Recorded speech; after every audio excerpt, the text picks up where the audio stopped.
Hello BSc first year student, कैसे हैं आप सभी लोग। उम्मीद है आप लोग बहुत अच्छे होंगे। माय नेम इज़ आशीष गिरी। आज के इस वीडियो के अंदर हम डिस्कस करेंगे बीएससी फर्स्ट ईयर जियोलॉजी के फर्स्ट सेमेस्टर में आपका थ्योरेटिकल पेपर आता है cytology, genetics and infectious disease. Student, इस सेमेस्टर से ऑलरेडी मैं कुछ इंपॉर्टेंट वीडियोस कवर कर चुका हूं जो कि आपके एग्जाम पेपर के लिए मोस्ट इंपॉर्टेंट है।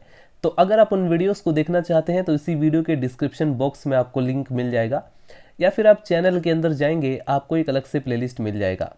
आज के इस वीडियो के अंदर हम कवर करेंगे प्लाज्मा मेम्ब्रेन का पार्ट 6। इससे पहले मैं 5 पार्ट्स ऑलरेडी कवर कर चुका हूं।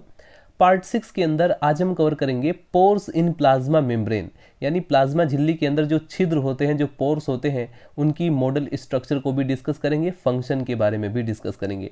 देखिए, एग्जाम पेपर में ये टॉपिक पूछा नहीं जाता, लेकिन अगर आप लोग कॉम्पिटिटिव एग्जाम की प्रिपरेशन कर रहे हैं, जैसे कि मेडिकल एंट्रेंस एग्जाम की प्रिपरेशन कर रहे हैं, या आगे चलकर आप एमएससी एंट्रेंस एग्जाम की प्रिपरेशन करेंगे, या नॉलेज के लिए मैं आपको बता रहा हूँ, ये टॉपिक मोस्ट इंपॉर्टेंट है। ये आपका बेसिक्स है जो अगर आपका क्लियर हो जाता है तो आगे चलकर अगर आप बीएससी के साथ साथ नीट की भी प्रिपरेशन कर रहे हैं तो भी आपके लिए बेस्ट रहेगा।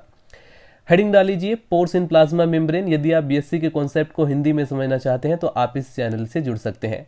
प्लाज्मा मेम्ब्रेन में 0.35 नैनोमीटर व्यास के पोर्स होते हैं, छिद्र होते हैं। ये जो पोर्स होते हैं स्टूडेंट, ये सोडियम आयन से आकार में कुछ अधिक बड़े होते हैं। प्लाज्मा मेम्ब्रेन की केवल 0.1% सरफेस पर छिद्र होते हैं, यानी बहुत कम छिद्र होते हैं। लेकिन जो छिद्र होते हैं उनका मेन फंक्शन क्या है, आइए सबसे पहले देखते हैं कि छिद्रों की स्ट्रक्चर मॉडल के बारे में।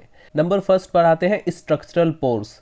ये द्विस्तरीय यानी कि बाई लेयर मेम्ब्रेन में स्थित स्थायी रूप से बने बेलनाकार छिद्र होते हैं। नंबर सेकंड पर आता है डायनेमिक पोर्स। इस प्रकार के बेलनाकार छिद्र केवल इनटेक के समय ही विकसित होते हैं, यानी जिस समय सेल को बाहर से कोई भी मटेरियल अंदर इनटेक करना होता है उस समय ये विकसित होते हैं, जिनका नाम है डायनेमिक पोर्स। इसके बाद नंबर थर्ड पर आते हैं पेविक ब्लॉक पोर्स। इस संकल्पना के अनुसार ये पोर्स जो होते हैं वो वास्तव में लिपिड व प्रोटीन के हेक्सागोनल ब्लॉक के कोनों पर स्थित होते हैं, राइट। इसके बाद आता है नंबर 4 टाइप का जो पोर्स है वो है प्रोटीन चैनल पोर्स। इस हाइपोथेसिस के अकॉर्डिंग प्लाज्मा मेम्ब्रेन के छिद्र lipid globular protein mosaic model का ही भाग है। ये प्लाज्मा झिल्ली में यानी जो प्लाज्मा मेम्ब्रेन है उसमें छोटी चैनल्स बनाते हैं जिनमें से आयंस व छोटे मॉलिक्यूल डिफ्यूज हो जाते हैं, राइट। तो यहाँ पर बेसिकली जब हम पोर्स को पढ़ते हैं तो इससे हमें पता चलता है कि किस प्रकार से सेल के अंदर बाहर से मटेरियल यानी जो एक्स्ट्रा सेलुलर पार्ट है वहाँ से कैसे जो मटेरियल होता है, जो आयंस होते हैं वो कैसे सेल के अंदर आते हैं, कैसे उनका सेल के अंदर इनटेक होता है, वो सब इन्हीं पोर्स के थ्रू होता है, राइट स्टूडेंट। यहाँ पर आप लोग सिंपली डायग्राम भी देख सकते हैं और डायग्राम से समझ सकते हैं। स्ट्रक्चरल पोर्स में आप लोग सिंपली डायग्राम देख सकते हैं किस प्रकार से है। उसके बाद ये जो बी आपको दिखाई दे रहा है, ये जो पोर है इसे बोला जाता है पेविक ब्लॉक पोर्स, जिसमें आप लोग सिंपली देखेंगे यहाँ पर ये प्रोटीन है, ये लिपिड की बाई लेयर है, राइट, और यहाँ पर आ जाता है पोर।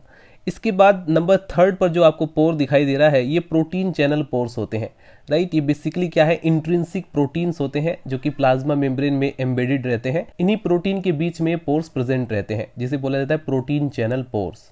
इसके बाद यहाँ पर आप देखेंगे लास्ट में ये है आइनोपोर्स। इसके बाद लास्ट में जो आप लोग डायग्राम देख रहे हैं ये है आइनोफोर, राइट। आइनोफोर की स्ट्रक्चर भी आप लोग सिंपली देख सकते हैं। तो देखिए, अगर एग्जाम पेपर में 2 नंबर में शॉर्ट क्वेश्चन में अगर डायग्राम आ जाता है, या कई बार हो सकता है कि आपसे पूछा जाए व्हाट इज आइनोफोर, आइनोफोर क्या होते हैं, तो उसके बारे में आप लोग बता सकते हैं, उसको एक्सप्लेन कर सकते हैं, राइट।